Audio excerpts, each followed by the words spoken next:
Welcome dear students. आज का हमारा टॉपिक है सेंट्रियोल्स के बारे में। हम 9th class biology cell organelles पढ़ रहे हैं और सेल ऑर्गेनल्स का एक टॉपिक है सेंट्रियोल्स में।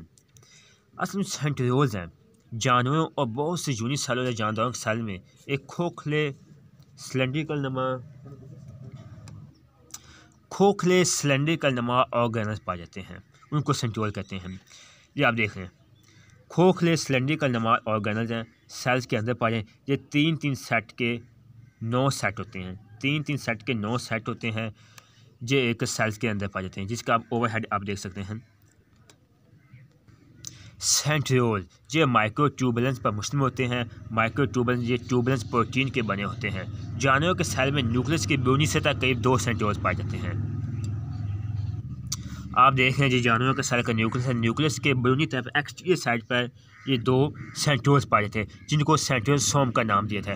असल में इनका काम होता है सेल डिवीजन के दौरान स्पिंडल फाइबर बनाना। जब सेल डिवीजन हो रहा है माइटोसिस का जब सेल एक सेल से 2 सेल में डिवाइड हो जाता है, स्पिंडल फाइबर बनाता है। चंद सेल में इनका काम सेलुलर फ्लैजेला बनाना भी है।